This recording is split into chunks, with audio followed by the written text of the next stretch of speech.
A'udzu billahi minasyaitonir rajim. Bismillahirrahmanirrahim. Alhamdulillah nahmaduhu wa nasta'inuhu wa nastaghfiruh wa na'udzu billahi min shururi anfusina wa min sayyiati a'malina. Man yahdihillahu fala mudilla lahu wa man yudlilhu fala hadiya lahu. Asyhadu an la ilaha illallah wa asyhadu anna Muhammadan abduhu wa rasuluh. Allahumma salli ala Muhammad wa ala ali Muhammad kama sallaita ala Ibrahim wa ala ali Ibrahim. Wa barik ala Muhammad wa ala ali Muhammad kama barakta ala Ibrahim wa ala ali Ibrahim fil alamin innaka Hamidum Majid. Rabbi shrah li sadri wa yassir li amri wa hlul 'uqdatam min lisani yafqahu qawli, amma ba'd. Alhamdulillah, kita bersyukur kepada Allah terdapat lagi bersama-sama untuk kita meneruskan kelas pengajian kita berkenaan dengan ringkasan Sahih Imam Muslim. Dan kita dah sampai pada minggu yang lalu. Minggu yang lalu lah. Ya, silap takut saya ponten. Pada bab 51, iaitu bab Maja'a fi nuzuli Isa bin Maryam. Maja'a fi nuzuli Isa bin Maryam wa ma yanzilu bihi. Okey, itu bab berkenaan apa yang datang mengenai turunnya Isa bin Maryam, okey, dan juga apa yang turun bersama dengan baginda. Okey, dan kita baca je hadis, tak terangkan lagi. Baik, hadis 122. Hadis 122, an Abi Hurairah, daripada Abu Hurairah radhiyallahu anhu, qala beliau berkata, qala Rasulullah sallallahu alaihi wasallam, telah bersabda Rasulullah sallallahu alaihi wasallam, wallahi demi Allah, la yanzilanna ibnu Maryama hakaman adila. Pasti akan turun Ibnu Maryam hakaman adila, sebagai pemerintah yang adil. Dia kata dalam satu ayat datang hakaman muqsita. Muqsit dengan adil sama maksud, sama pengertian, Cuma kat situ yang kita ambil adalah lafaz yang hakaman adila. Okey. Dan mana dalam contoh dalam Quran surah Al-Hujurat ayat ke-9. Orang kata waqsitu innallaha yuhibbul muqsitin. Aqsitu maksudnya berlaku adillah kamu. Dengan Allah Taala sukakan orang yang berlaku adil. Okey. Tapi di dalam maksud juga ada maksud qistun, qasid ni bermaksud dengan maksud melampau pun dia juga. Ataupun yang dalam pengertian lain, contoh macam surah Jin ayat 15. Qasitun dia maksud lain. Muqsid lain, Muqsid lain, qasid lain. Kalau muqsid maksud dia adil. Kalau qasid maksud dia zalim ataupun melampau. Okay. Actually the word is actually qaf sin ta. Sama, qaf sin ta. Cuma kalau qasid maksud dia yang melampau. Contoh macam surah Jin, bila jin kata apa?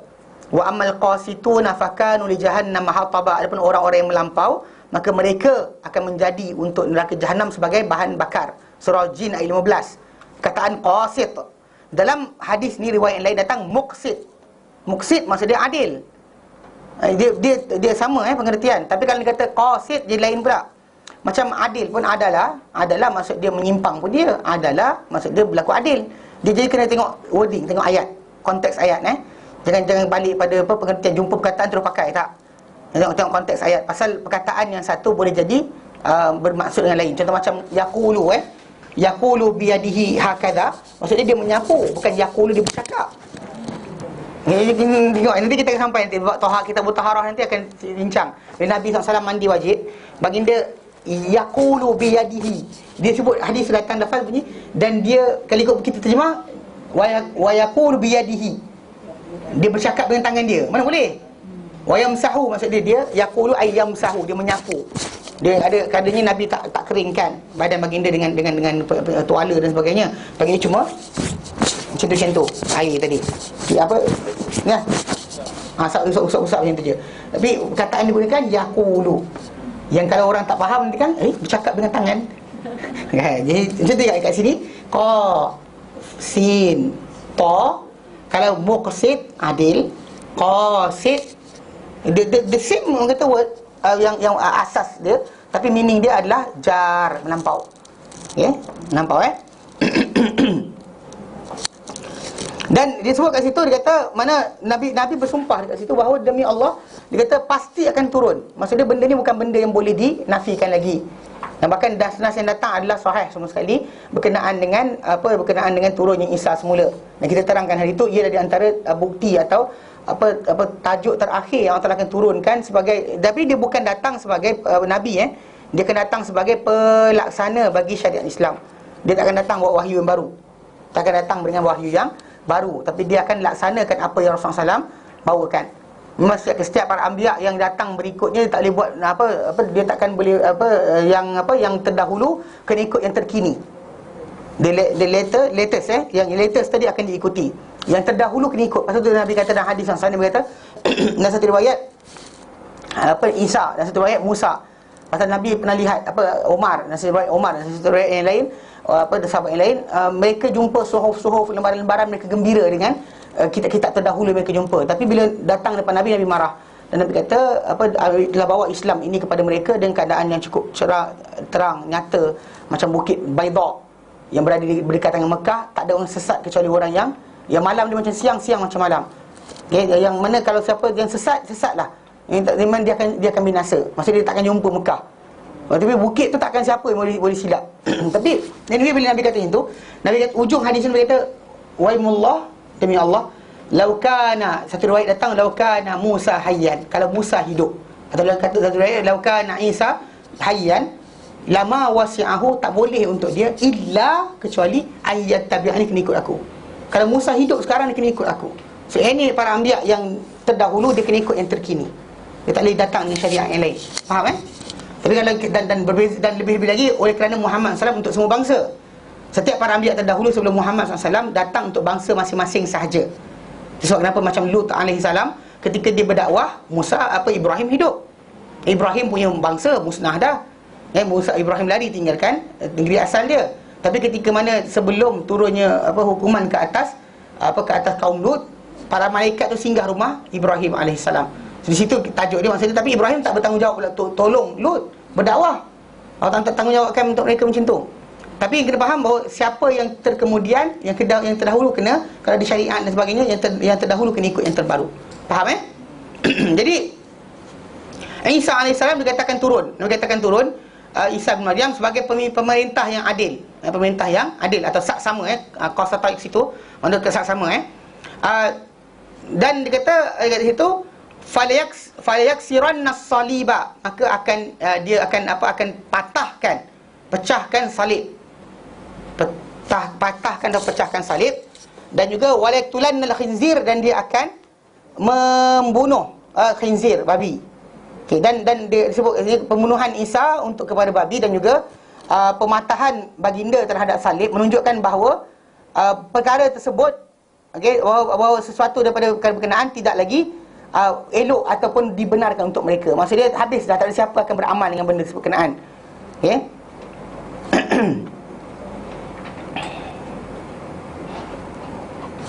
Maksudnya bila Nabi Isa AS datang, maka salib akan ditinggalkan. Maka tak ada lagi orang akan percaya dengan salib. Maksud dia tak perlu dah kita kata, bukan maksud Isa datang pergi patahkan, pergi Saint Cathedral berdiri patahkan, panjat dekat atas bangunan patahkan, kerja tu.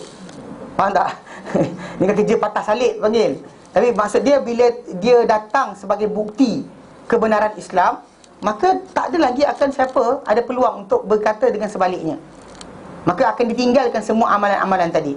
Dan bahkan akan dibunuh babi itu. Maksud dia babi takkan lagi dimakan. Maka mati ni ada sekarang ni banyak sebab dibiarkan. Kan dibiarkan, dibela, disekian-sekian sebagainya.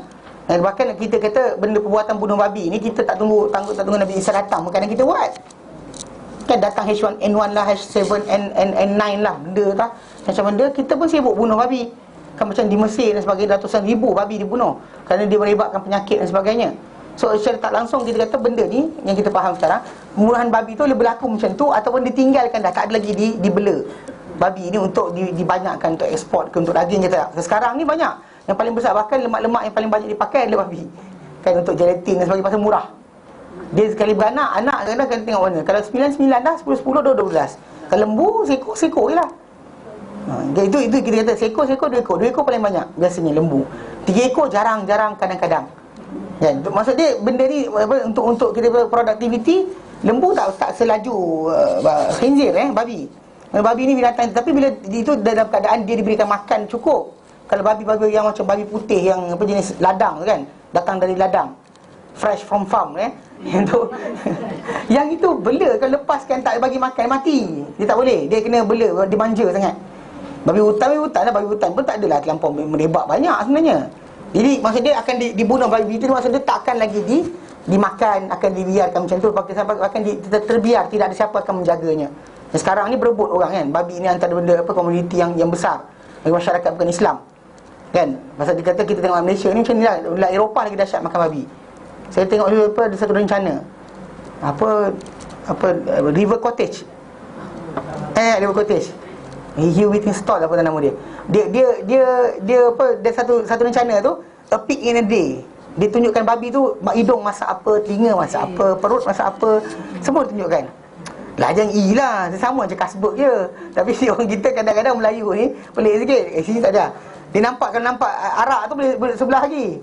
Kita sekarang duduk bawah ni tak ada gigi tu kan. Yang bawah ni kan ada arak. Okey, mana babi, arak dengan babi sama je, haram dia. Kan? Itu kan. Arak. Tapi orang kita arak boleh pakai lagi. Dulu apa? Baju jersey bola. Kan, kasbuk dan sebagainya, selamba je pakai. Kan, Liverpool dulu. Apa benda dah? Dulu lah. Sekarang ni bila orang bising, para ulama bising, baru stop. Kalau tak boleh pakai, sokongan untuk bola pakai, saya minumlah kasbuk. Orang tanya saya apa hukum dia, saya kata orang yang pakai itu dia adalah promoter. Promote. As you saying, bila kita pakai Coca-Cola, maksud dia minumlah Coca-Cola, betul? Bila pakai benda sekian, bila pakai kasbuk, maksud dia minumlah kasbuk lah, tu cerita dia. Bukan masalah bola lagi. Jadi tapi kita kata secara tak langsung memang dua-dua sekali haram lah. Cuma masyarakat kita dia nampak lebih buruk berkenaan dengan babi. Sedangkan babi ni tadi najis. Okay, kotor-kotor, tapi bukanlah maksudnya macam nampak je kan, tak payah lari. You don't have to do that. Jadi dia tunjukkan masak babi tu seharian. Rupanya Eropah lagi dahsyat. Darah babi tu dia makan. Dia punya apa black pudding, sampai dia ambil kan, intestine tu diisikan, dia keraskan. Tu dia rebus makan. Pelik dia. Sosis kan, sosis apa ni? Dia Jerman banyak buat yang tu. Tak kerja lain makan darah babi. Selagi bagi penyakit banyak kita tak nampak. Macam kita kat Malaysia lah, arak tu menyusahkan masyarakat kita. Pasal tiang-tiang hilang kan. Tapi ada tak iklan surat khabar kata arak ni jahanam dan sebagainya? Tak ada. Kan dia sibuk rokok. Tapi arak tak cakap. Betul tak? Itu masalah media masa lah, mass media punya kerja. Kadang dia kata dia nampak benda tu patut dia bising lah, tapi sepatutnya tak bising. Macam sakit ni, rosak hati kan. Antara bagi orang yang minum arak, hati rosak, tapi tak ada siapa cerita. Dia macam tak ada benda kan, nothing happen. Pasal tak? Itu masalah dia. Pasal kita punya mass media, ni media masa ni, perangai dia tak senonoh. Suka buat kerja macam ni. Dia hide benda-benda pelik je. Kan, ustaz jahat dia buat, menteri jahat tak cerita. Okey. Baik. Jadi maksud dia bila dia kata patahkan salib, maksud dia batalkan hukum salib tadi. Bila dia datang, babi tak dibela lagi. Kemudian bila datang juga, salib tak akan dipakai. Bahkan orang akan nampak bahawa salib itu adalah salah. Dan wala yadha'annal jizyata, dan dia akan melepaskan jizyah. Okey. Maksud dia katakan akan menggugurkan dia, maka tak diterima jizyah tadi daripada siapa? Maksudnya kita sekarang ni dalam umat Islam disuruh supaya menerima jizyah daripada orang bukan Islam untuk mereka kekal di atas agama mereka. Supaya mereka berterusan nak kekal di atas agama asal mereka boleh, tapi dengan syarat bayar jizyah. Dan jizyah saya terangkan dari itu, bayaran untuk seorang lelaki yang dewasa, berkemampuan, dan maksud dia bertenaga, setahun 1 dinar. Anak tak kena, isteri tak kena, orang tua tak kena. Bukan macam zakat. Zakat ni kita ada harta kena. Dan bahkan zakat fitrah setahun sekali kita kena bayar, walaupun kita kaya miskin dan sebagainya tak dikirakan. Ada saja lebihan makanan kita, maka wajib kita keluarkan. Itu beza dia. Secara asasnya macam yang berlaku sekarang ni, macam apa bagi orang-orang bukan Islam, dalam masyarakat Islam, mereka sebenarnya disuruh bayar, lelaki saja dewasa, 1 dinar setahun. 1 dinar setahun. Mana dalam 100 lebih kot. 1 dinar bersamaan dengan 4.25 gram emas. 1 dinar bersamaan dengan 4.25 gram emas. 4.25 gram emas. Mana 20 dinar kan 85 gram emas. 1 dinar 4.25 gram. Saya pandai kira-kira, tapi jumlah emas nilai itu setahun. untuk dibayar oleh mereka ialah lelaki dewasa sahaja. Perempuan tak kena, anak-anak tak kena, orang tua tak, yang tak larat tak kena. Jadi secara tak langsung itu yang dikenakan. Mana menunjukkan mereka ni adalah rakyat dan juga orang yang duduk wakil pemerintahan kerajaan Islam. Tak lebih dari itu. Dan dari kehidupan biasa dia ada tanah, ada tanah-tanah dia lah, rumah-rumah dia. Tak ada masalah. Tapi yang penting mereka tak boleh nak zahirkan diri mereka ni sebagai penguasa tempatan. Dengan syarat sebab kerana mereka bukan orang Islam, kena bayar jumlah tadi. Tu je. Nothing more than that. Faham? Tu jizyah dia panggil. Dan dia dengan sebab itu dengan bayaran dia tadi, dia dibenarkan praktis agama dia macam mana yang sepatutnya. As long as tidak bawa kepada pengambilan hak orang lain. Macam contoh macam untuk agama, ritual agama dia kena bunuh orang. Tak boleh. Ya, kena rampas satu orang, tak boleh. Kena semah darah babi atas jalan raya, tak boleh. Kan, tahu kan cerita ni? Chinese, separuh tempat tu dia suka buat yang tu. Dia macam boleh, hari hantu. Kan, dia kan semah jalan raya tu dengan darah babi. Nak jadi cerita lah. Dulu kat Urian Baru, diorang buat. Tiap tahun diorang buat. Sekali datang tahun 95, 96. Banjir lumpur. Datang di atas bukit, habis satu bandar kena samak. Lepas tu tak buat dah. Jadi dia stop buat benda tu. Dia tak ada dah buat semah darah babi kat jalan raya. Kata lu buat. Mana tu pelawak jugalah. Tapi cerita dia ni maksud dia darah babi tu dibuat, mana benda-benda yang mengotorkan dan sebagainya disekat lah. Tapi ritual lain dia nak sembah apa ke terpulang. Faham tak? Dan ada para ulama kata benda ni jizyah ni diambil daripada ahli kitab saja. Tapi ada kata tak, umum semua sekali. Layan, macam kata orang Majusi yang sembah api sekalipun, Nabi suruh layan mereka ni dengan layanan ahli kitab. Maksud dia cuma tak dikahwini perempuan dia, tak dimakan makanan dia. Lain semua layan sama. Maksud dia bayar jizyah dan juga duduk praktis agama dia. As long as tak melampau pada hak orang lain, tak melanggar undang-undang, maka lepaskan. Dibenarkan. Tapi syarat jizyah dibayar. So jizyah ni, bila Isa AS datang, dia akan gugurkan. Maksud dia akan digugurkan, maka tak diterima daripada siapa pun. Dan itu ada kerana apa? Kerana banyaknya harta. Harta terlampau banyak. Dan kerana apa? Ketika itu akan memuntahkan bumi ini segala isi kandungan dia. Maka tak ada siapa-siapa manfaat pengambilan jizyah dia tak guna sebenarnya untuk orang Islam ambil daripada orang berkenaan. Maka tak diterima daripada siapa yang kecuali iman je. Iman dan accept. Baik, kalau dia iman, kita terima. Lain daripada iman tak diterima. Dan bahkan lebih-lebih lagi bila datang yang minta mereka beriman adalah Isa AS sendiri. Dan bukan benda tu datang di atas arahan imam masjid negara ke mufti kerajaan sekian. Isa AS sendiri yang mereka sembah dan agungkan, datang mengatakan bahawa kena Islam, tidak ada yang lain. So maka tak ada hujah dah untuk mereka tidak masuk Islam. Dan bahkan tak diterima mereka kecuali apa? Kena Islam. Dan bahkan ini antara yang disebutlah, mana dimuntahkan bumi, muntahkan segala isi kandungan dia. Dulu kita faham benda ni, kita pelik macam mana muntahnya. Bumi ini muntahkan isi kandungan dia. Tapi bila kita tengok sejarah yang berlaku sekarang ni, even until now, masih kerana kerak bumi kita bergerak-gerak, mungkin satu masa terkeluar di sini isi kandungan dia yang menyebabkan manusia ni tak nak terima harta dah. Harta bukan denda yang paling besar dah. Semua orang ada. Contoh macam rumah kita semua ada emas. Ada siapa nak ni kan? Tak ada. Macam dulu garam. Garam dulu adalah satu komoditi yang mahal. Kalau nak dapatkan garam kena berjalan jauh, pergi dekat pantai, betul ambil, bawa balik. Tapi lepas daripada lama, kata garam bukit sebagainya. Tapi lepas lama dah sekarang ni garam siapa nak ke mudah nak pergi ambil. Sedap sekali menjadi. Garam tidak lagi menjadi benda yang mahal. Pasal dah mudah. Dulu cengkerang-kerang laut pun dikira sebagai mata wang. Tapi sekarang tidak lagi. Kerana apa? Kerana cara kehidupan dan berbeza. Tapi asas sebenar pengambilan jizyah ni bukan kerana Islam perlukan harta.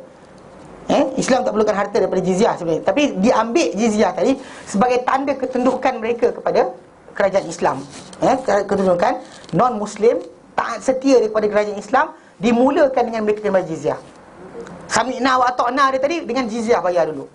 Tak suruh dia mengaku kalimah syahadah, tak suruh dia mengucap Muhammad Rasulullah, tak suruh dia baca ikrar negaraku dan sebagainya, tapi disuruh mereka bayar. Dengan bayar tu menunjukkan mereka adalah orang yang sedang patuh kepada kerajaan Islam. Dan memang di sini golongan non-Muslim ni yang kita kata contoh macam yang tegar, mereka akan rasa terhina kerana kalau kena bayar. Tapi oleh kerana dia kena taat kepada pemerintah, dia bayar. Itu sebenarnya tanda asal. Tapi namun begitu para ulama katakan ada juga kaitan dengan tajuk bila bumi dah muntahkan segala isi kandungan dia, maka tidak ada lagi benda-benda berkenaan akan dikejar. Bahkan dituntut oleh mereka iman saja. Pasal actually bila orang tu bayar kan 1 dinar tapi tak ada nilai, worthless. So what's the point kita minta daripada dia? Contoh macam dia kata sini, semua orang ada beras, Semua orang ada padi. Lepas tu kemudian bila orang tu buat salah, kita tenda dengan padi. Dia ada padi bersepah, dia cedok tu macam tu kat tepi rumah dia. Ada guna tak kita minta dia? Tak guna, nothing. Kadang-kadang kata benda tu perlu pada effort dan sebagainya letih, dan baru betul kita denda orang berkenaan dengan benda yang payah untuk dapat. Kalau semua orang rumah dia ada emas kan, petik sini pokok ni emas, daun ni emas, tu orang bayar, parking tiket pakai emas. Tak guna. Tak worthless, faham? Tak guna. Bila benda tak bersepah, tak berguna langsung. Faham Dan sama ada mereka sama ada dia kata maksud dia maka dia masuk ke sini setiap dan dimaksud ke sini semua bentuk kekufuran. Tak ada dah, bukan ahli kitab saja, bahkan semua sekali. Okey? Semua sekali. Kerana telah isytiharkan kepada semua ni pada sama dia untuk Islam, ataupun mereka kena lemparkan dia kena lepaskan diri mereka sendiri. Dan pendapat pertama adalah paling tepat. Maksud dia mereka ni dikira sebagai orang-orang yang kena terima Islam, lain tidak. Okey? Dan kenapa para ulama menyatakan bahawa jizyah tadi dilepaskan kerana Islam tak perlukan lagi duit, harta dah terlampau banyak dimuntahkan, sebab sifat yang berikutnya. Bila Isa datang, tak boleh terima jizyah, dan wala tutrakannal kilasu, dan juga akan dibiarkan, akan dilepaskan semua unta-unta yang mahal, unta-unta yang penuh syarat, tidak lagi dikerjakan. Fala yus'a 'alaiha, maka tidak dikejar kepadanya. Maksud dia tidak lagi menjadi sebagai benda dia yang dikejar. Sekarang ni bila kita sebut contoh macam harta lah, kereta ke, rumah ke, kan contoh macam katakanlah ada kambing free. Okey, petang ini akan dilepaskan kambing free dekat Taman Tun. Agak-agak tuan-tuan ramai tak orang turun ambil? Okey. Ada tak? Semua akan datang turun ambil, tangkap kan. Okey, bayangkan benda yang sama, lagi mahal daripada kambing, dilepaskan, tak ada siapa nak ambil.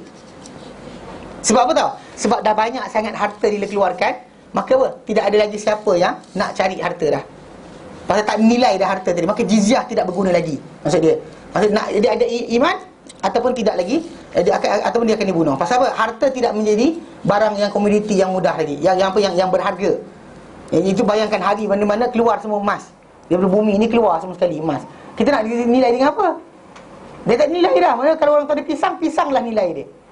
Kan zaman asal kan? Asal dulu apa barang orang tu ada, itulah dia, betul? Kalau dia ni ada kambing, dia ada pisang, dia ada beras. So nilai dia beras, nilai ni kambing, nilai dia pisang. Maksud dia bahan perantaraan tak ada lagi asalnya. Kemudian bila datang dah bahan berharga, contoh macam emas, dia mula dikenali dan sebagainya, dipakai, dan pisang tadi dinilai dengan emas. Dan kemudian ini dinilai dengan emas, beras dinilai dengan emas. Tapi kalau dia kata sampai tu peringkat emas banyak sangat, kan kita buka kat pintu, semua depan pintu rumah kita ada emas. So emas yang kita ada berguna dia. Even duit tak ada guna dah. Duit tak ada guna. So apa tahu? Duit kita equivalent dengan emas. Duit kita nilai emas sebenarnya. Itu original lah, original asalnya. Duit anda miliki, kertas tu, dia menyimpan nilai emas, digantian bagi emas dan perak mana nilai mata wang. Tapi bila katakanlah buka pintu, depan rumah kita ni bersepah emas. So duit kita apa harga dia? Tak ada harga dah. Nothing. Nah, itu sebab bila Nabi kata akan dibiarkan segala unta-unta yang bersyarat bila takkan dikejar dah, takkan dijadikan sebagai matlamat hidup. Pasal apa? Kalau sekarang ni orang matlamat hidup orang adalah rumah-rumah kan. Tapi kalau kata rumah tadi, kita nak buat rumah besar, perlukan kepada apa? Duit. Pasal sekarang ni semua orang dah ada duit. Semua orang tak nak kerja. Semua orang ada sekian. So siapa nak buat rumah kita? Siapa nak buat rumah? Tak ada kan? Siapa nak angkat sampah? Seriously kan? Sekarang ni orang angkat sampah kat rumah kita, kita bayar. Katakanlah rumah dia pun emas keluar, membuat-buat daripada kat telaga tu cari emas. Lepas tu siapa nak kerja? Tak ada. So everybody nilai value orang tu apa dia miliki je. Yang fizikal. Contoh macam kalau dia ada padi, kan padi makanan, beras makanan, atau binatang kan, itulah nilai dia. So meaning that orang takkan ada guna lagi untuk benda-benda berkenaan. So everybody dah ada emas, tak ada siapa yang memandang dia sebagai benda yang perlu dikejar, perlu didapatkan.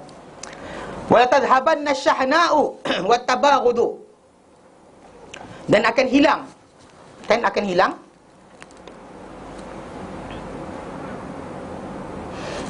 dia kata asyahna wattabaghdu. Asyahna wattabaghd, mana asyahna itu, dan juga permusuhan, mana hasad dengki dan juga permusuhan tidak akan hilang, tidak ada lagi. Tidak ada lagi. Okey, wahwa maksud dia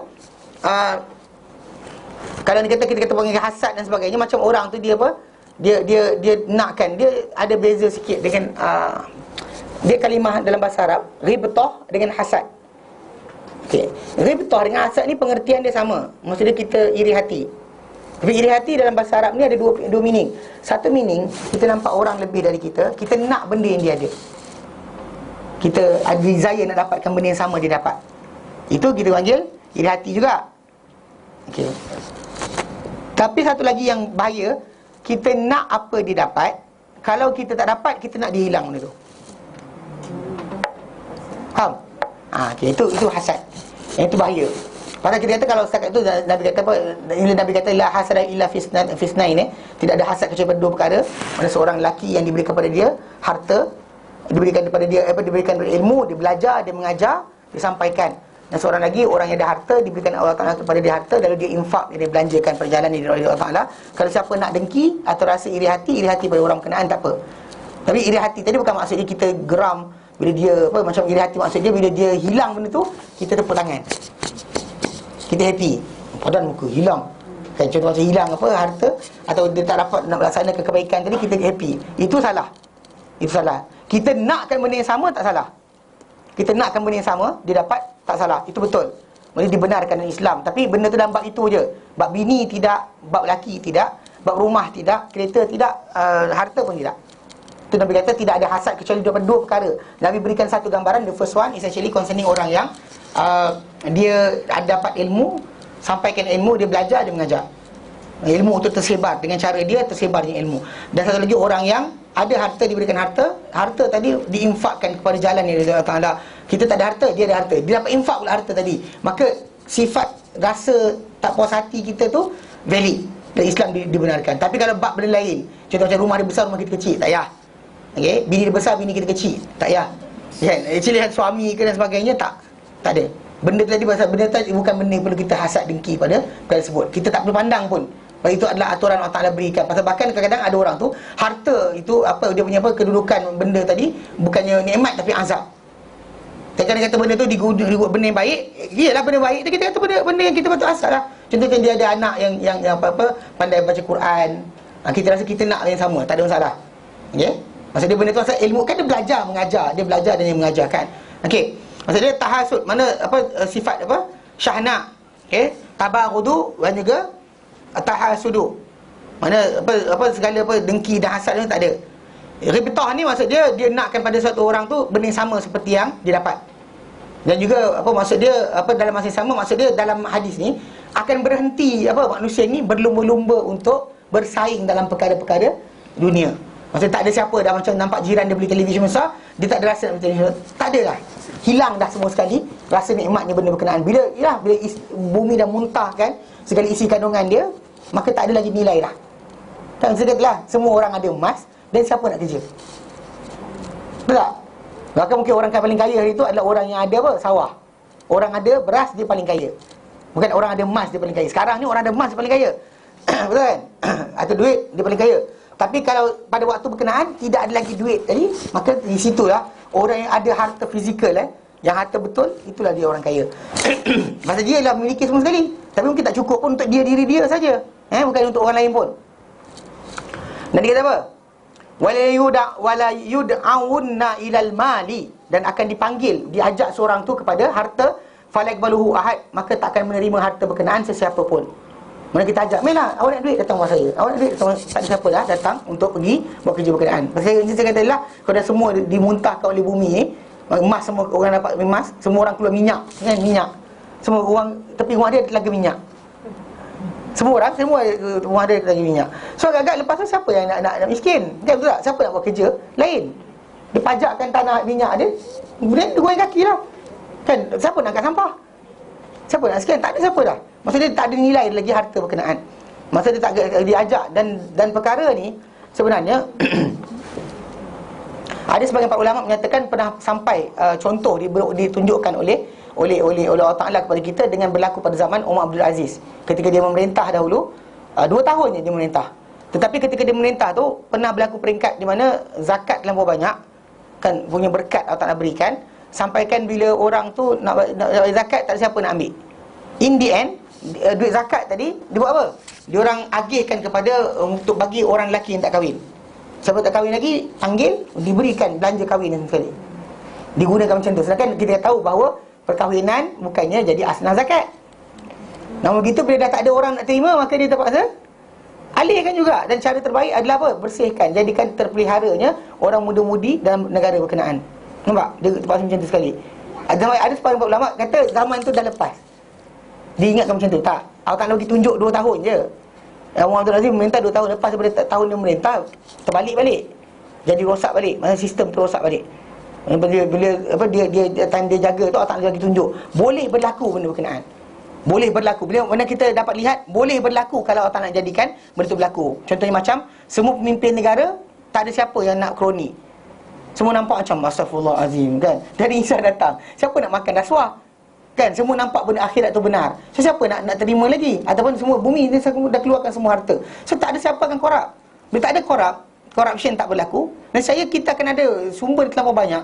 Last sekali nak alihkan tak tahu ke mana. So last sekali kita panggil orang nak bagi harta, mari sini bagi elang. Tak payahlah, terima kasih je. Adik-adik saya tanggung saya. Kan? Mana saya dapat duit lain. Contohnya, belakang rumah saya ada telaga minyak. Belakang rumah saya ada emas keluar. Jadi tak ada nilai. Saya nak bagi pun tak ada nilai. Nak bagi benda pada dia tak ada nilai.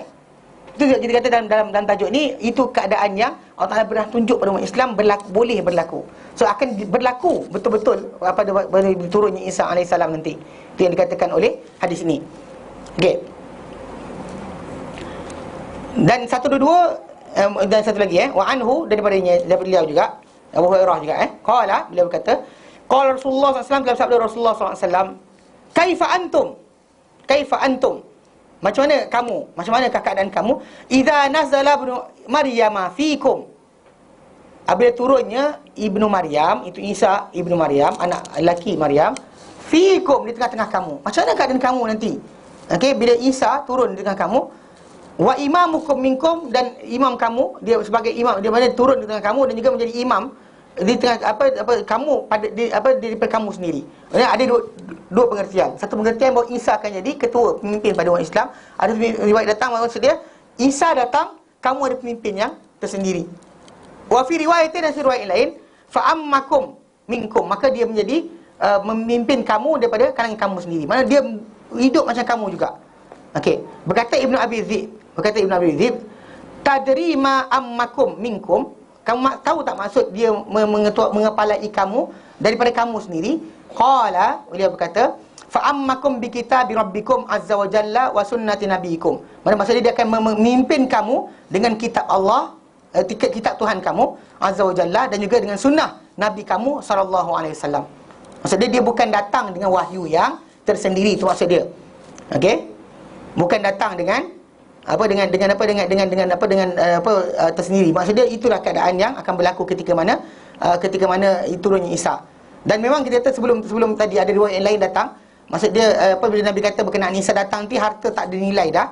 Sehingga kan satu sujud yang satu pada Allah Ta'ala lebih baik berbanding dunia dan segala isinya. Maksud dia solat pada waktu berkenaan lebih afdal daripada sedekah. Kerana apa? Kerana melimpahnya harta pada waktu tersebut, kerana tak terputus-putusnya harta berkenaan. Dan memang kita kata disebut bahawa rakaat itu adalah sujud. Sujud adalah rukuk dan sujud, tak ada masalah.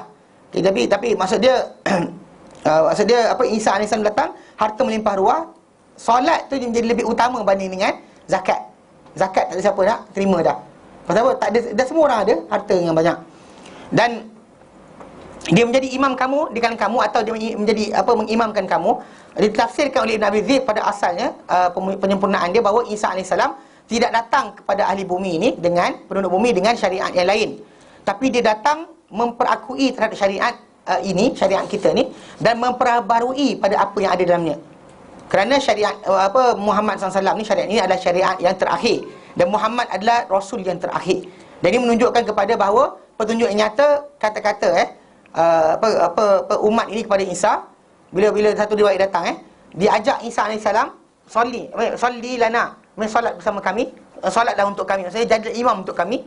Isa kata tidak. Kerana apa? Kerana sungguhnya dia kata, inna ba'dakum ala ba'din umara, kamu satu sama lain ini adalah sebagai umara, sebagai ketua. Takrimatallahi hadhil ummah, sebagai kepenyempurnaan untuk umat ini. Dia riwayat yang datang lepas ni. Maksud dia memang Isa AS ke kita kan sekarang ni, ramai-ramai ni. Mana saya dengan Tuan Haji kita depan kita yang dua orang ni. Maksud dia saya dengan dia tak ada lebih sebenarnya. Dari segi asasnya semua kita ni boleh, dia jadi imam, saya boleh jadi imam. Tak ada macam kalau kita macam bila orang datang macam Nabi SAW ketika dia hidup, tak ada siapa boleh mengatasi baginda dalam kedudukan. Mana baginda tak boleh samakan, doa dia tak boleh samakan dengan orang lain. Tapi bila Nabi Isa turun, dia kata apa? Dia kata, dia sebut bahawa tak payah dia nak orang tu nak jadi imam, dia tak nak. Dan dia kata semua umat Islam ni satu sama lain adalah umara. Kamu ni kamu ketua dia, dia ketua kamu. Maksudnya satu sama level yang sama. Maksudnya Nabi Isa tak letakkan diri mengatasi kepada orang lain walaupun dia adalah Nabi Allah. Nabi Allah walaupun cuma tak ada syariat yang lain. Yang kita akan bincangkan. So anyway, maksud dia dilafazkan macam tu Baik. Jadi dia kata apa? Dia kata yang hadis 123 daripada Jabir bin Abdullah, Jabir bin Abdullah qala, beliau berkata, sami'tu nabiyya yaqul, aku mendengar Nabi SAW bersabda, la tazalu ta'ifatun min ummati, akan berterusan satu kumpulan daripada umatku, yuqatiluna 'alal haqqi, berperang di atas kebenaran, berjuang di atas kebenaran, zahirin, sentiasa nyata, ila yaumil qiyamah, sehingga hari kiamat. Maksudnya ini tentang janji Nabi SAW, tidak akan hilang kumpulan yang benar dalam Islam ini. Kalau bangsa-bangsa dahulu satu peringkat habis, tak ada siapa dah betul. Tapi Islam akan sentiasa ada kumpulan yang betul dalam dia. Mendatanglah keburukan, datanglah macam-macam fitnah, berpecahnya umat Islam, tapi namun begitu kumpulan yang betul tu dia sentiasa akan ada dan sentiasa akan kekal wujud. Okey. Lepas tu Nabi kata lagi, qala, Nabi bersabda lagi, fayanzilu Isa bin Maryam, lalu akan turunlah Isa bin Maryam, fayaqulu amiruhum, lalu berkatalah ketua pada umat Islam ketika itu, ta'ala salli lana, mari solatlah untuk kami, maksudnya solatlah menjadi imam untuk kami. Fayaqulu, lalu berkata Isa, la inna ba'dakum ala ba'din umara, sebahagian kamu ke atas sebahagian lain adalah sebagai ketua. Takrimata, sebagai pemuliaan Allah hadil ummah, bagi umat ini. Maksud dia tak ada siapa yang meninggi ke atas yang lain. Maksud dia semua sekali adalah dalam kedudukan yang sama. Dan bahkan kita kata penolakan Isa tu menunjukkan bahawa umat Islam tu dia dah ketua, Isa datang dia membantu dan juga memberikan penasihat dan juga bawa syariat yang berterusan. Dia jadi ketua pada umat Islam dalam keadaan umat Islam ni asalnya dah ketua. Bila diserah pada dia masih lagi tidak mahu terima. Pasal apa? Pasal dia tak nak orang Islam faham bahawa benda berkenaan berkaitan dengan tajuk syariat yang baru. Tak, bukan syariat yang baru. Bahkan dia akan bersama-sama dengan umat Islam yang faham berkenaan kitab dan sunnah. Dia bukan datang dengan syariat baru, tukar Islam, bawa dengan agama baru. Tak. Agama Islam juga akan dilaksanakan. Solat cara kita, puasa cara kita, dan ibadat-ibadat cara kita, bukan cara Musa AS atau cara ketika baginda hidup. Baginda akan beramal dengan amalan Islam. Dan juga sebab itu kita kata dalam umat Islam kita dah ada ketua. Bila Isa datang dia ada ketua. Dan ada yang para ulama kata Imam Mahdi dan sebagainya. Wallahu ta'ala alam, yang pentingnya kita bukan disuruh cari ketua berkenaan. Ingat saya terangkan berkali-kali, saya kata bila datang tanda-tanda kiamat, ia bukan datang untuk tuan-tuan sekalian kelang kabut cari benda tersebut, tanda kiamat tadi. Bahkan tanda kiamat tadi, pemberitahuan Allah Ta'ala, benda tu sudah dekat, bersiap sedialah untuk iman kamu. Mana jaga diri kita jangan sampai kita terpengaruh dengan benda-benda yang tak sepatutnya kita terpengaruh. Maksud dia kadang-kadang orang tu kan zaman kita sekarang lah, bila saya sebut tadi berkenaan air jampi lah dan sebagainya kan nampak orang yang tak ada ilmu berterusan akan hanyut. Boleh PM, saya akan dia PM dia personal message lah. Saya nak beli 5 botol, saya nak beli 2 botol dan sebagainya. Saya isi satu botol RM50, bukan murah. Mahal tu. Kalau beli RM50, ayam dapat ayam dapat berapa ekor kan? Banyak kan? Cik banyak. Okey, 2,5 2,5 ekor. Masa dia ketika tu, masa dia bila tak ada ilmu, dan kita terang kali-kali. Kalau andai kata untuk akhir zaman ni, bila Nabi ceritakan tentang tanda akhir zaman, Nabi suruh kita buat preparation utama dia adalah ilmu. Sebab bila Nabi kata berkenaan Dajjal akan datang ke muka bumi dan Dajjal akan hidup di muka bumi dan sebagainya, para sahabat Nabi SAW, kita baca itu, mereka ketakutan, kebimbangan dan sebagainya. Bila Nabi kata selain Dajjal aku bimbang ke atas kamu, actually other than Dajjal is actually more I feared upon you. Antaranya Nabi kata, Nabi terangkan sini, Nabi kata kalau Dajjal datang, aku hadapi dia, kamu tak payah masuk siapa. Maksudnya kalau Dajjal datang, Nabi ada, Nabi hadapi, kita tak mencampur. Tapi kalau Dajjal datang, Nabi kata, walastu fikum, aku tak tengah kamu, fakullu muslimin, semua orang muslim ni haji nafsi, penghujah bagi diri masing-masing. Tak ada menyorok belakang Imam Mahdi, tak ada menyorok belakang Isa. Faham? Orang kita kadang-kadang boleh sebut macam ni kan, dia cakap, tapi ada kan kita macam ada satu hype kan, cari Imam Mahdi, cari apa, Syekh Habib dan sebagainya. Konon kalau apa berjadi, Habib akan hadapi, kita tak ada. Siapa kata? Dan Nabi kata, Nabi terangkan hadis berkenaan, setiap Muslim nanti adalah penghujah diri masing-masing. Bukannya ada apa, menyorok belakang sesiapa. Faham? Bila datang Dajjal, bukannya kita boleh menyorok belakang sesiapa. Kita semua akan berhujah masing-masing. Dan hujah tadi akan timbul bila kita ada ilmu. Sebab kenapa kita kena belajar. Jangan sampai nanti kita kata datang benda-benda khurafat tak boleh tolak. Zaman sekarang ni benda khurafat pelik-pelik, celup janggut Nabi pun kita boleh tolak. Kan dijual air celupan jenggot Nabi. Lepas tu bawah ni ada apa? Air oren. Dulu kan air tawar biasa. Air tawar kolam masjid ke sungai mana tak tahu. Tapi sekarang ni dah keluar baru produk. Air 10 juzuk, air 20 juzuk, air 30 juzuk. Mana air bikarbonat tu. Oren syifa. Oren syifa. Jadi air oren tu dijampi. Faham tak? Apa hal? Kenapa? So desperate. Tapi kita nampak sambutan ada. Macam kalau tadi kan gambar orang dalam video tadi kan, yang ustaz tu, dia buat program untuk jampi air. Dia ada atas pentas besar, kemudian letak botol air besar-besar, kemudian dia berdiri, lepas tu dia selawat dan sebagainya. Semua orang pun lepas tu berebut nak beli air berkenaan. Kenapa? Maksud dia, bila benda ni macam ni kan, belum Dajjal betul datang. Belum Dajjal yang mata satu yang boleh syurga neraka kiri kanan ni. Belum Dajjal yang itu. Yang macam ni pun tak boleh lari lagi. Macam mana? Kan? Yang ini pun gagal. Orang cuik sikit itu, betul lah dia cakap. Jangan kita jumpa orang, kita jumpa Bomo kata, awak ni sebenarnya gini. Tadi kat rumah awak makan gini. Kita, betul lah. Itu kan kelentong macam tu pun dia akan kabut. Kan? Waktu dia kata ni, kata itu dan sebagainya. Apa lagi Dajjal betul? Yang Nabi kata setiap orang adalah penghujah diri masing-masing. Belum sampai Dajjal betul. Dajjal yang lain lekeh macam ni pun kita gagal. Gagal kan? Kita tak buat magic betul. Buat tak magic. Tak ada macam terbang ke, lompat ke tikam dan sebagainya. Tak ada buat benda pun.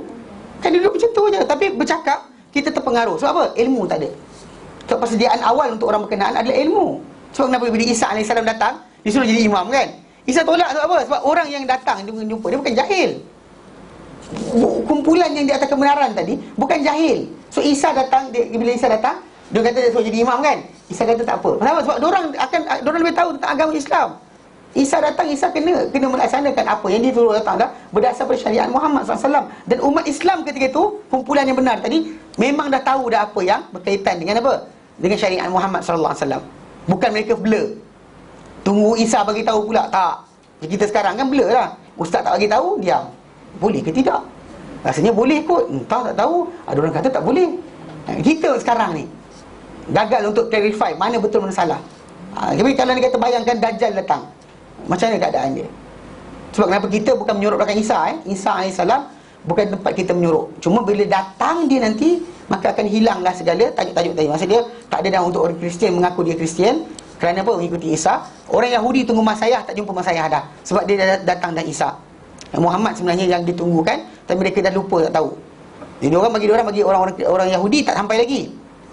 Bagi orang Kristian, the second coming, especially they are waiting for the second coming, kedatangan kedua, for the second time. Diorang menantikan benda berkenaan.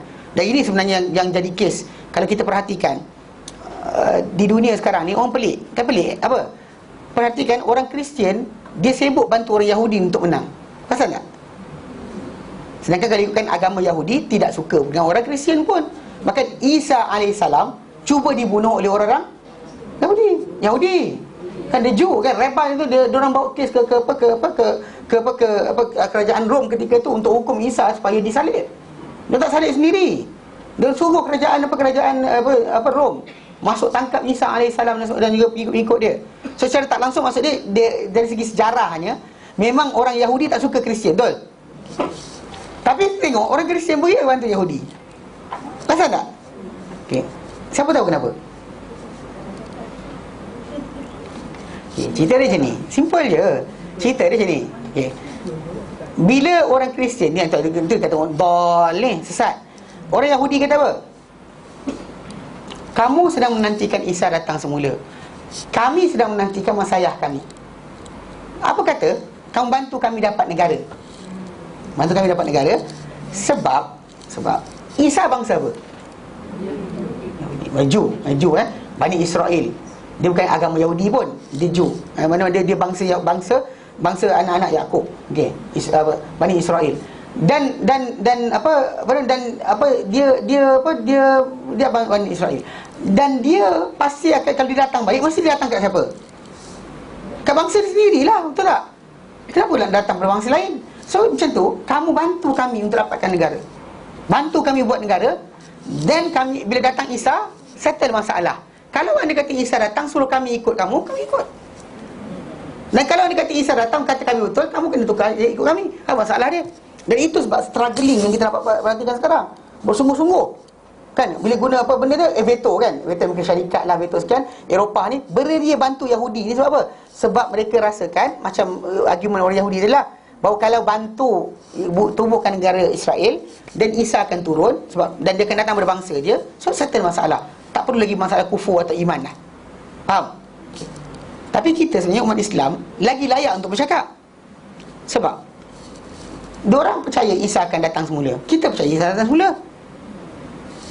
Memang betul dengan Isa AS Bani Israel, anak-anak Yakub, punya keturunan.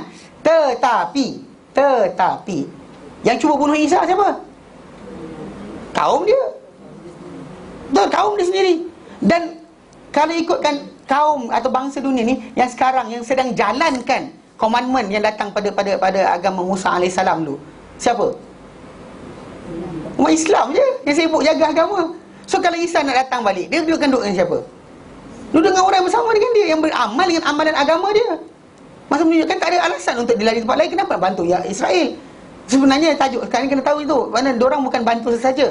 Pasal dalam idea dia, Isa datang dan settle masalah. Sebab kenapa bantuan diberikan oleh Amerika Syarikat kepada Israel untuk tumbuhkan negara. Bantu sedaya upaya supaya negara itu wujud. Sebab kalau negara itu wujud, Isa akan datang. Itu alasan mereka. Tapi kita kata Isa tak akan datang pada orang yang nak bunuh dia. Sebab orang yang tak suka apa, Yahudi tak apa, orang Jew di sini tak suka dia, nak bunuh dia. Rabai yang bunuh dia adalah ketua-ketua padri atau ketua-ketua ketua-ketua rabai yang dalam agama Jew dulu sendiri. Mereka sendiri yang nak bunuh Isa AS. So kena faham konsep apa yang berlaku sekarang. Tapi kita dari umat Islam, kita tak disuruh bergantung pada Isa AS untuk turun. Diorang sekarang actually grasping, tunggu Isa turun untuk selesaikan masalah. Kita sekarang ni, kita dah ada penyelesaian dia pada Al-Quran dan juga Sunnah Nabi SAW. Jangan pula tunggu Isa turun. Ada orang kata tak payahlah kita buat apa-apa ni, tunggu Isa turun nanti settle. Salah. Sebab kita tak, Nabi bagi tahu apa dia akan buat, tapi tak suruh kita tunggu dia. Tak suruh tunggu dia. Sebab para sahabat tak tunggu dia. Para sahabat sebarkan agama sampai ke sepanjang sampai ke sepadan Cina, sampai ke Eropah dan sebagainya, sampai ke Afrika. Bukan kerana mereka lupakan Isa, tak. Mereka tahu Nabi janjikan. Cuma Nabi ceritakan tanda kiamat. Bukan Nabi ceritakan berkenaan dengan kamu jangan buat kerja, tunggu Isa datang. Banyak orang tak buat kerja, tak nak belajar, tak nak sekian, tunggu Isa datang. Belajar tak nak. Apa? Isa datang nanti settle masalah. Imam Mahdi datang settle masalah. Ini adalah benda salah. Kalau kita dalam Islam ni, itu tanda kiamat. Macam matahari terbit dari barat, anda tak perlu cari. Tak perlu tarik. Bila kau matahari terbit dari barat? Tak perlu. Dan sebelum matahari terbit dari barat, kita ada kiamat yang atas diri kita ni, mati tu. Itu persiapkan diri kita dahulu. Kadang-kadang orang sibuk tentang kiamat besar, lupa kiamat kecil pada diri dia. Dia sibuk tentang ini Dajjal ni, kan. Dia amal tidak, belajar Quran tidak, hafal Quran tidak, belajar tafsir tidak, amal ibadat kecil-kecil sunat dia tak buat, tapi sibuk berkenaan dengan the arrival. Masalah lah, kan. Konspirasi semua sekali, tak boleh buang masa. Anda kena beramal, belajar dan beramal. Bukannya anda perlu habiskan masa dengan bilakah Dajjal akan datang.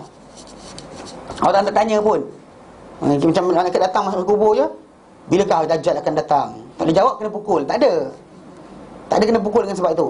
Maksud dia macam Isa datang kan, bila tak tahu pun tak apa, tak penting. Yang penting adalah kita jaga diri kita. Sebab sebelum datang Isa datang sebagai tanda kiamat. penutup kepada keadaan dia tadi. Bukannya maksud dia bila dia kena tunggu dia datang. Banyak orang salah faham. Pasal dia tanda kiamat saja. Imam Mahdi tanda kiamat. Matahari terbit di barat tanda kiamat. Anda tak disuruh cari benda berkenaan. Bukan disuruh tunggu nantikan datang baru anda beramal. Salah. Banyak orang kita buat macam tu. Pasal apa? Dia cuba untuk cari shortcut.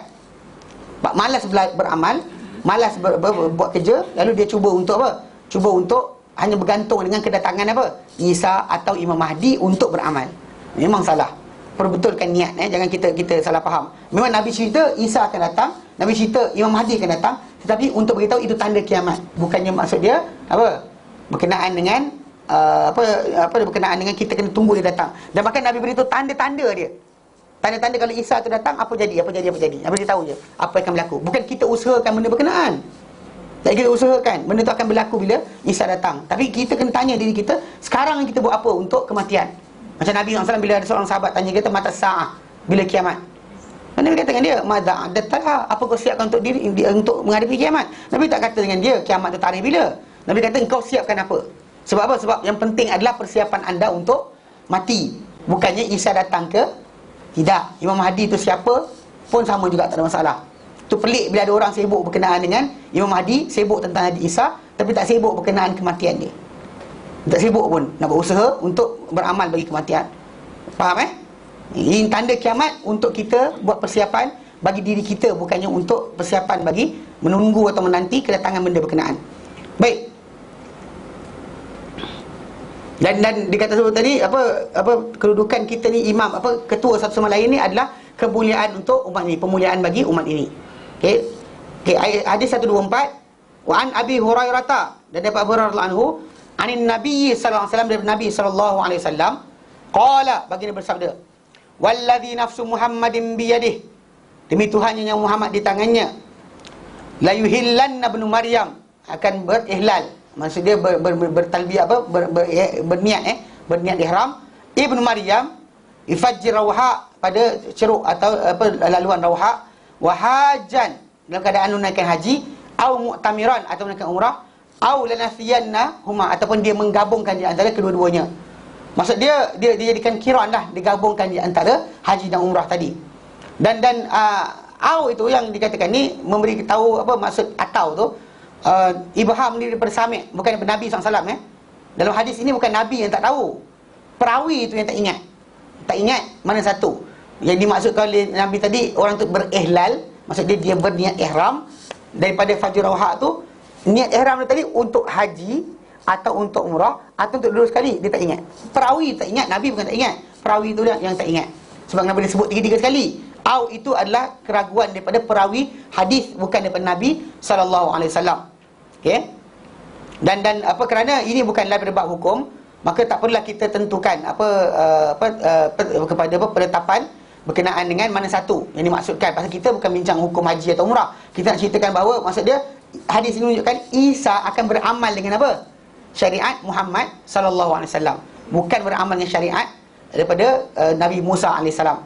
Bahkan memang kita perhatikan, bila kita bincangkan berkenaan dengan akhir suratul Baqarah punya juzuk pertama, kan di situ Allah Ta'ala ubah tajuk daripada Bani Israel dengan Musa, dengan Muhammad. Kan Allah Ta'ala tukar tajuk di situ berkenaan dengan tajuk Ibrahim. Kan Allah Ta'ala sebut start dengan wa idh batala Ibrahim rabbuhu bikalimatin fa'atammahun. Kan ayat tu itu dikira dalam page terakhir juzuk pertama suratul Baqarah.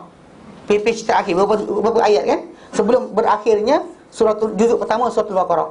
Yang kita kata apa signifikan dia lepas bincang Adam, lepas tu bincang berkenaan dengan Bani Israel punya nikmat, kemudian Bani Israel dengan Musa, kan kisah lembu dan sebagainya, kemudian Bani Israel dengan Muhammad SAW, kemudian tiba-tiba masuk cerita Ibrahim. Kenapa? Sebab di situ Allah nak menafikan mereka ada kaitan dengan Ibrahim AS. Apa yang dibuat oleh Bani Israel ni tak ada kaitan dengan apa? Yang sama ada Yahudi atau Nasrani, mereka tak ada kaitan dengan Ibrahim AS. Itu maksud sebenar ayat Quran yang datang tu. So dan di situ kita kata, memang kita belajar dan kita fahami bahawa kiblat ataupun tempat ibadat yang dibina oleh Ibrahim selain daripada Baitul Maqdis, dia juga bina apa? Baitullahil Haram, yang mana dia doa dan juga minta supaya dimuliakan oleh Allah Ta'ala dan juga diberikan rezeki bagi orang tinggal di tanah haram ni, tanah haram yang tempat dia berdoa tadi. Anyway, yang kita perhatikan sekarang, Maksud dia ketika kita tengok sejarah umat Islam, orang-orang Yahudi atau Nasrani tak pernah pergi ke Kaabah, betul tak? Dia tak anggap Kaabah, dia tahu Kaabah tu dibina oleh Ibrahim, tapi dia orang tak pernah memuliakan Kaabah. Tak pernah memuliakan, maksud dia datang situ buat ziarah. Ada di antara mereka beri alasan. Contoh macam orang Yahudi, dia kata tak pergi sebab apa? Sebab di Mekah tu terlalu banyak berhala dan sebagainya. Tapi orang ikutkan orang Kristian pun sebab berhala juga. Jadi orang tak datang pun untuk ke Mekah bagi menunaikan ziarah ataupun penghormatan kepada tempat binaan Ibrahim. Kalau Ibrahim bina Baitul Maqdis, Ibrahim bina juga Kaabah, kenapa tak ziarah dua-dua? Maksud dia. Faham tak? Di situ dia kata, maksud dia, diorang dahulu Yahudi Nasrani ni, dia fix kepada Baitul Maqdis je. Tidak fix pada yang lain. Bahkan benda tadi macam ada kata-kata Isa alaihissalam dalam berkenaan kiblat kiblat kan, dia kita pernah terangkan itu ketika tafsir itu. Kiblat,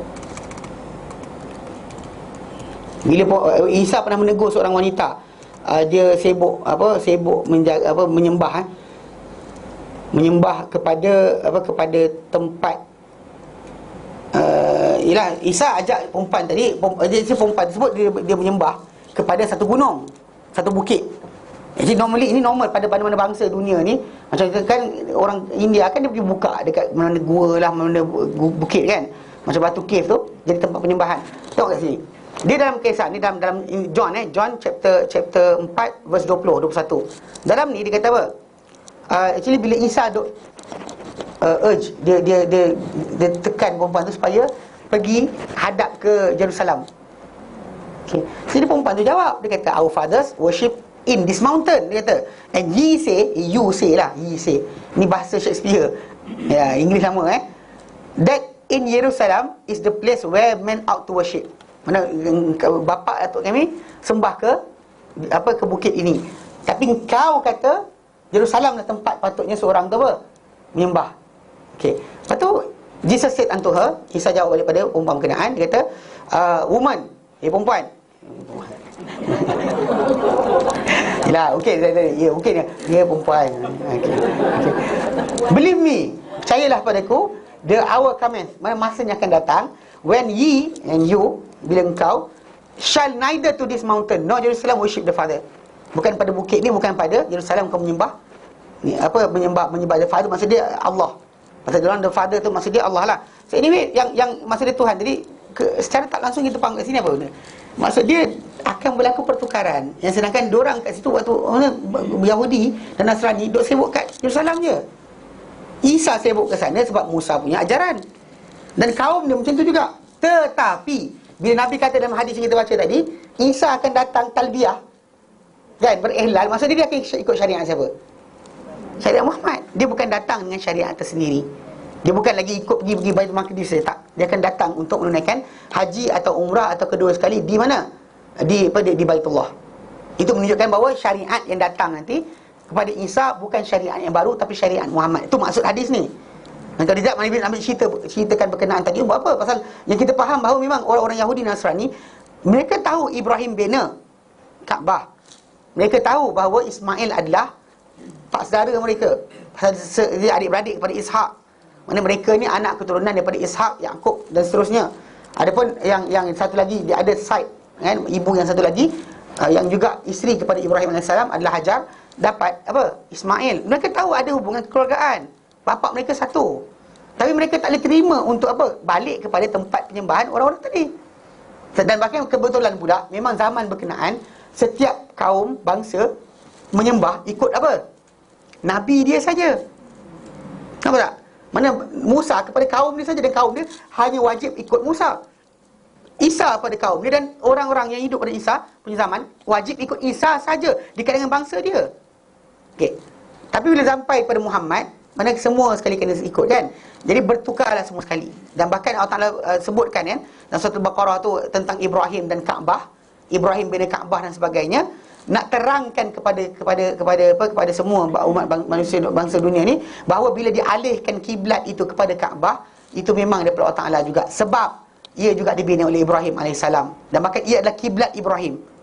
Mana Ibrahim duduk di Baitul Maqdis, tapi kiblat dia adalah di Kaabah. Dengan sebab itu kita kata kita faham bahawa bila tukar saja ke arah Kaabah, maka dia tidak lagi ada kaitan dengan agama-agama yang terdahulu. Bahkan tertukar daripada syariat Musa, syariat Isa tak ada kaitan dah. Dan bahkan itu sebab kenapa Rasulullah cerita dalam hadis ni, dia kata demi Tuhan yang nyawa Muhammad di tangannya akan berihlal. Maksud dia berniat untuk berihram Ibnu Maryam, Isa bin Maryam, daripada Fajr Rauha, daripada ceruk Rauha, dan dalam keadaan tunai haji atau tunai umrah atau menggabungkan antara kedua-duanya. Ini maksud sebenar bahawa Isa akan beramal dengan apa? Syariat Muhammad sallallahu alaihi wasallam, bukannya dengan title nabi yang baru membawa wahyu atau syariat yang baru kepada umat ini. Jelas? Faham Ini Ceruk Rauha ni actually nama tempat sebenarnya. Kalau kita kata apa? Untuk ribut di muka dia. Okey. Saya sebenarnya ada tu dah tengok dah, saya tak ni. Okey, Rauha Rauha ni nama tempat, dia kata dekat dengan dia di lembah tu. Kenapa di lembah? Okey. Wadi Rauha adalah satu wadi yang berada di Madinah Munawwarah dan terletak di antara Mekah dan Madinah. Dia ada pada tempat asalnya berada dekat situ berada dekat kawasan berkenaan, kawasan peperangan sebenarnya. Di kawasan itu dah ditakluk oleh orang bukan Islam. Dan padanya terdapat satu telaga yang terkenal terdahulu dengan nama Telaga Rauha. Dan dahulu Nabi SAW turun pada waktu tempat berkenaan bila nak buat haji atau umrah, dan ketika balik daripada peperangan. Dan jadi kalau kita kata nama lembah tadi kenalah dengan Bir Ali tu, tempat dia. Cuma tak ada nama tempat asalnya tadi, kan Bir tu tenaga juga. Jadi tempat tu tempat Nabi akan berkumpul sebelum keluar bergerak ke Makkah atau Madinah, pulang daripada peperangan pun Nabi akan singgah ke situ dahulu. Kalau kedudukan dia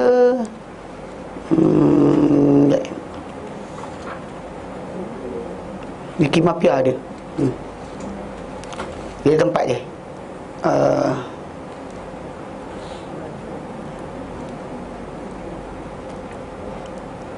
Rauha.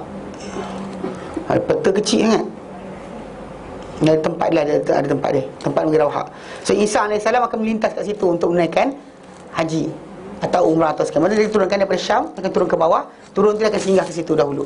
Dia bukannya datang apa, maksud dia secara tak langsung benda tu tadi menunjukkan bahawa itu tempat dia. Sadar.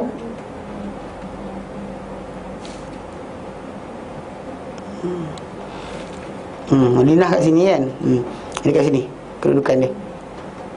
Mesti turun ke bawah Jadi secara tak langsung tempat Rauha 6 tempat lah, 6 tempat yang berdekatan dengan Madinah. Tempat di mana Nabi sering singgah untuk keluar. Sebelum keluar dari Madinah, Nabi singgah situ. Ataupun Nabi pulang pun singgah situ dahulu. Itu tempat yang mana Isa AS lintas kat situ nanti untuk apa? Menunaikan haji atau umrah, ataupun kedua-duanya sekali. Saya menunjukkan bahawa yang kita nak fahamkan daripada hadis tu adalah Isa tidak lagi beramal dengan apa-apa ajaran daripada ajaran yang diberikan wahyu pada baginda dahulu, atau ajaran pada Musa AS. Dia 100% ikut Muhammad sallallahu alaihi wasallam. Pasal peralihan kiblat telah berlaku, tidak ada lagi tempat untuk orang tu pergi ke sana sebagai kiblat. Jelas? Tidak ada lagi Baitul Maqdis sebagai kiblat, tapi hanya Kaabah adalah kiblat waktu itu. Jelas Okay, ada soalan? Okay, tak ada. Tadi kita berhenti kat sini. Wallahu a'lam. Wassallallahu ala sayyidina Muhammad wa sallam alhamdulillah alamin. Subhanallah, astaghfiruka wa atubu ilaik. Assalamualaikum warahmatullahi taala wabarakatuh.